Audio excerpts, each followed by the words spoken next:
সংসারের সমস্ত কাজকর্ম গুছিয়ে রেখে বিকেলে বেরোলাম ননদের সঙ্গে একটু ঘুরু ঘুরু করতে। শুভ সকাল বন্ধুরা, কেমন আছো তোমরা সবাই? আশা করছি তোমরা সবাই যে যেখানে আছো ভালো আছো, সুস্থ আছো। আর তোমাদের সকলের ভালোবাসায় আমরাও ভালো আছি। আমার আরও একটি নতুন ভিডিওতে তোমাদের সবাইকে অনেক স্বাগত জানাই।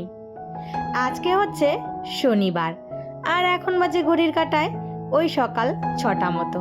তাহলে চলো আজকের ভিডিওটা এখন থেকেই শুরু করছি। আশা করি ভিডিওটা তোমাদের একটু হলেও ভালো লাগবে, আর ভিডিওটা কিন্তু পুরোটা দেখার জন্য অনুরোধ রইল। তো আমার নতুন পুরনো সব বন্ধুদের কাছে একটাই রিকোয়েস্ট, ভিডিওটা কেউ স্কিপ করে দেখো না। তো এই যে ঘুম থেকে আজকে 6টার সময় উঠেছি, তো 6টার একটু আগেই উঠেছি, চারিদিকে কিন্তু আলো ফুটে গেছে। আমিও লেগে পড়েছি আমার কাজে। তো আমার ছেলে দেখতে পাচ্ছ আজকে কিন্তু সকাল সকাল ঘুম থেকে উঠে পড়েছে, মানে এই 6টার সময় উঠে তারপর ব্রাশ ট্রাশ করে আবার গিয়ে শুয়ে পড়েছে। ওর শরীরটা না ভালো না। সকালবেলা উঠেছে ঘুম থেকে, উঠে ব্রাশ করেছে, তারপর বাথরুম থেকে গিয়ে শুয়ে পড়েছে। আর পরে জানো তো সেই 7টার দিকে উঠে বলছে, মা আমার না ভালো লাগছে না, শরীরটা মাথাটা যন্ত্রণা করছে। সেই সারাটা দিন সে শুয়েই ছিল, গাটাও না বেশ গরম হয়েছে, মনে হচ্ছে সর্দি জ্বর হয়েছে। তো ওষুধ ছিল ঘরে, সেটা খাইয়ে দিয়েছি। আর বাচ্চা কাচ্চার শরীর খারাপ থাকলে দেখবে কিছুই ভালো লাগে না। তো এই যে দেখো সমস্ত কাজকর্ম সেরে চলে এসেছি রান্নাঘরে। তো এদিকে চান পুজো তো সব হয়ে গেছে। তো চিনির কৌটোটা খালি হয়ে গেছে, আর চিনিটা মানে ঢেলে নিচ্ছি। তো ঢালতে গিয়ে ফট করে একটু বেশি চিনিটা পড়ে গিয়ে নিচে পড়ে গেল। যাই হোক, এদিকে চা আর সাথে নিলাম শিয়াল রুটি। তোমরা কি এই জিনিসটা কেউ চেনো? তো চিনলে কিন্তু অবশ্যই কমেন্ট করে জানিও। কালকে আমার হাজবেন্ড এক নেপালি বাড়িতে মানে পুজোর নেমন্তন্ন খেতে গিয়েছিল। তো এই জিনিসটা ওই নেপালি বাড়িতে কিন্তু পাওয়া যায়। তো ওরা বানিয়েছিল। তো আমার হাজবেন্ড জানে এটা খেতে আমি বেশ ভালোবাসি, বেশ বলতে খুবই ভালোবাসি। তার জন্য সে কিন্তু আমার জন্য বেশ অনেকটাই প্যাক করে নিয়ে এসেছে। তো ওরা মানে আমার ননদজামাই আর আমার হাজবেন্ড গিয়েছিল প্রসাদ খেতে। ওরা খিচুড়ি প্রসাদ খেয়ে এসেছে, আর আমার জন্য এই তোমার এটা নিয়ে এসেছিল, সাথে জিলেপিও এনেছিল। তো জিলেপি আমি অতটা খেতে ভালোবাসি না, যদি গরম গরম হয় তাহলে হয়তো একটা দুটো খাবো, কিন্তু বাসি জিলেপি আমি একদমই মুখে দেই না। আর এই জিনিসটা তো আমার খুব প্রিয়। তো আমি চা দিয়ে খেয়েছি, আর কয়েকটা ছিল ওটা পরে খেয়ে নেব। যাই হোক, রান্নাঘরে এসে ছেলেটা উঠেছে ঘুম থেকে। তো রান্নাঘরে এসে মানে এদিকে রান্না বসিয়ে দিয়ে তারপর চলে আসলাম বেডরুমে বিছানাটা তুলতে।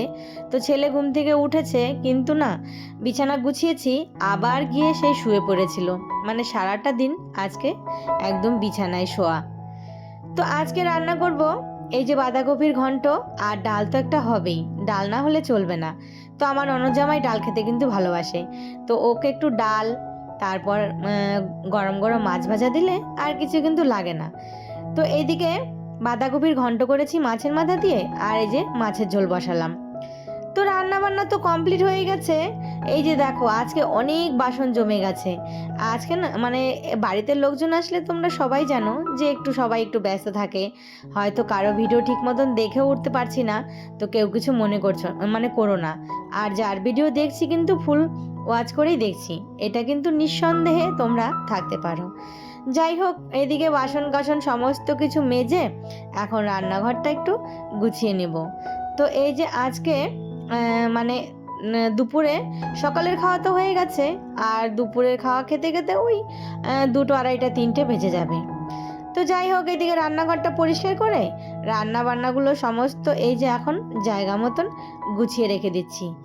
আর কি কি রান্না করলাম চলো তোমাদেরকে একবার ফাইনাল দেখাচ্ছি। তো এইদিকে আছে মাছের মাথা দিয়ে হচ্ছে বাঁধাকপির ঘন্ট।